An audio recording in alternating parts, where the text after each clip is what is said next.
Good morning, Bitcoins. There's too much news, and it's Friday. We're going live. MadBitcoins, the only breakfast cereal with a console cowboy cartoon character.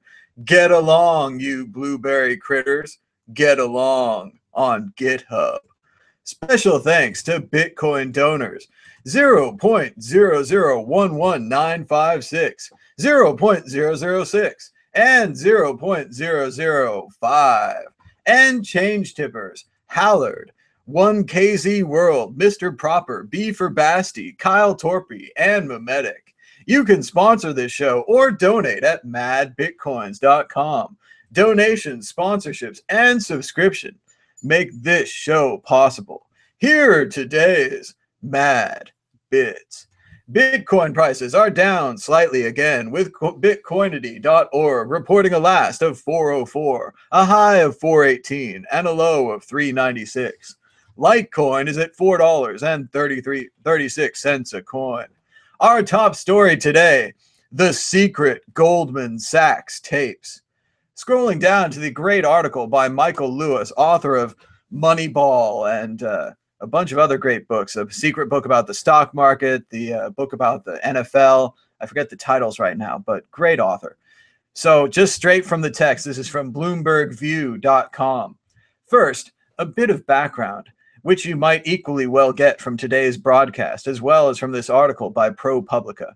After the 2008 financial crisis, the New York Fed, now the chief U.S. bank regulator, commissioned a study of itself. This study, which the Fed intended to keep to itself, sought out to understand why the Fed hadn't spotted the insane and destructive behavior inside the big banks and stopped it before it got out of control. The discussion draft of the Fed's internal study, led by a Columbia Business School professor and a former banker named David Beim, was sent to the Fed on August 18, 2009. It's an extraordinary document. There's not space here to do it justice, but the gist is the Fed failed to regulate the banks because it did not encourage its employees to ask questions, to speak their minds, or to point out problems. Just the opposite. The Fed encourages its employees to keep their heads down, to obey their managers, and to appease the banks.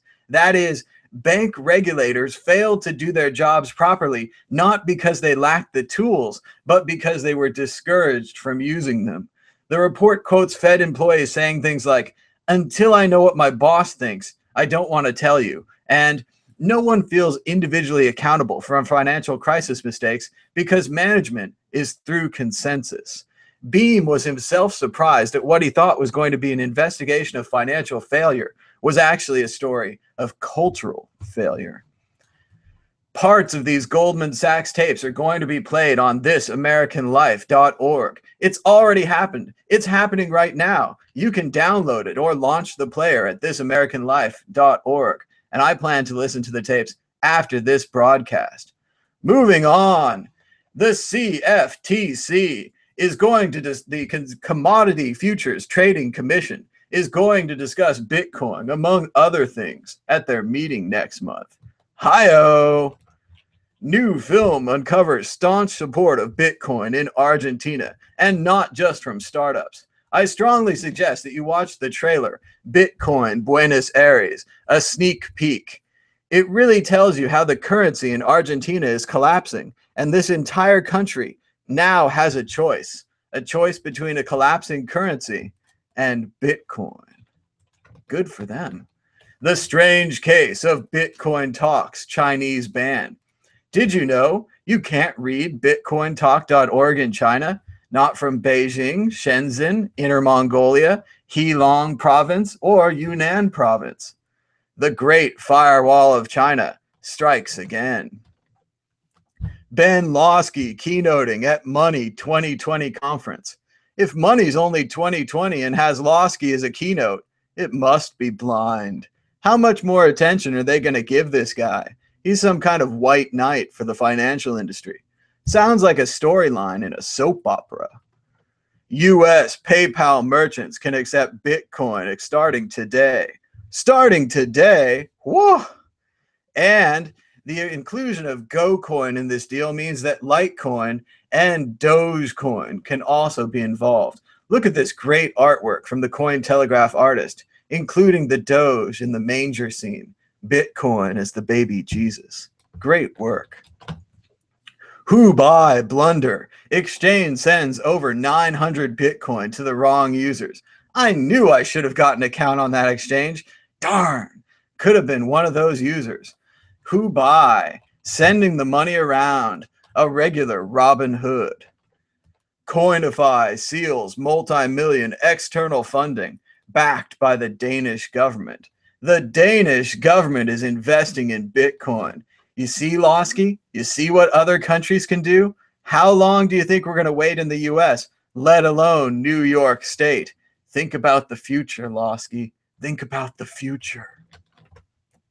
Crypto Bits with Christoph Atlas. Check out a great interview with Christoph Atlas over at notbeinggoverned.com on the Crypto Bits. And this iPhone app knows if you're depressed. And that itself is a depressing thought. Let's move on. And let's all go watch, and by watch I mean listen to, thisamericanlife.org and the secret recordings of Carmen Segarra. An unprecedented look inside one of the most powerful, secretive institutions in the country. The New York Federal Reserve is supposed to monitor big banks. But when Carmen Segarra was hired, what she witnessed inside the Fed was so alarming that she got a tiny recorder and secretly started taping. The results of those tapes are just being released right now, online, live, today. It's all happening, and I'm going to go listen to it too. So check it out at thisamericanlife.org. We'll be back at 3 o'clock for the Bitcoin group. So until next time, this has been Mad Bitcoins. Mad Bitcoins. Mad Bitcoins. And remember, you can always support the show by donating with the QR code on your screen. Even $1 or $5 or $10 or $100,000. You can send as much Bitcoin as you want to this address. Try it out now. As much or as little as you want. You too could donate. Don't have Bitcoin on your phone? Get some Bitcoin on your phone. Everyone should have $5 on their phone to donate to shows that they like. Shows like Mad Bitcoins and other shows that constantly show you the QR code. They're probably showing it to you for a reason. Bye-bye.